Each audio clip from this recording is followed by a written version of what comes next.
First and foremost, I'd like to appreciate the moment to participate in this massive, amazing group with my colleagues. Without wasting any more time, I'd like to introduce my group members. Here we have Miss FM with student number 22 04 And then here we have Mr. K Mudaru 22 44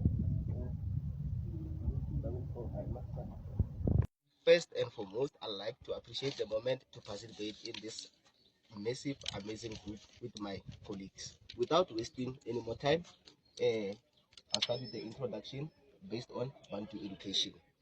Bantu Education refers to the educational system that was designed to oppress Black South Africans, which was aimed at preparing them for low-skill jobs and manual labor rather than equality. As you can see, on my right-hand side, we have a picture here of the man who came up with it, who is Mr. Hendrik. The Bantu Education Act of 1953, which established the separate education system for Black South Africans, was introduced by then Minister of Natives Affairs Hendrik Verwoerd, as you can see him on this picture. Verwoerd went on to become the Prime Minister of South Africa in 1958 and continued to advocate for the Bantu education system throughout his time in office. Verwoerd retirement was not voluntary, but rather was forced upon him by his own political party, the National Party. He then retired as the Prime Minister of South Africa on September 6, 1966. Unfortunately, he was assassinated the following day while serving as a member of parliament. When was implemented? Bantu Education was implemented in 1953. It's also known as the Act of 57 of 1953 and was afterwards was known as the Black Education of 1953. Was a segregation law between. When was it implemented, the Bantu Education? Bantu Education was implemented in 1953.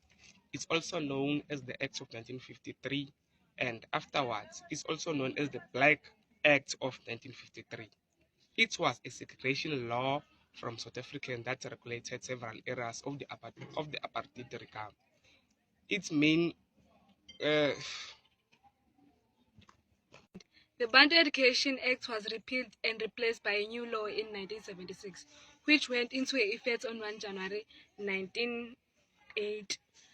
Since the whites ruled the government, they implemented policy to their chokehold on power.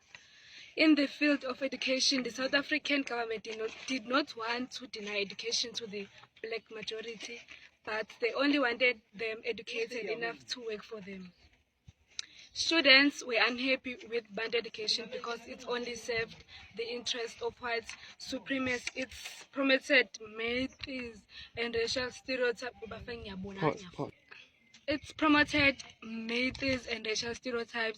And its curricula and textbooks. This phased out. The Bantu Education was officially phased out in 1994 when South African transitioned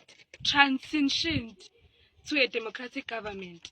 The system was replaced with a more inclusive and equitable education system that aimed to provide quality education to all South Africans, regardless of race or background. However, the legacy of Bantu Education continues to be felt in South Africa as the effects of the system continue to impact the education and economic opportunities available to many Black South Africans today.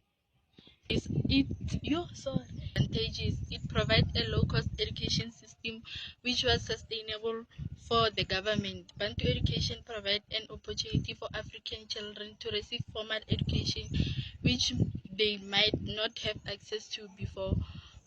Provide Black people with basic education.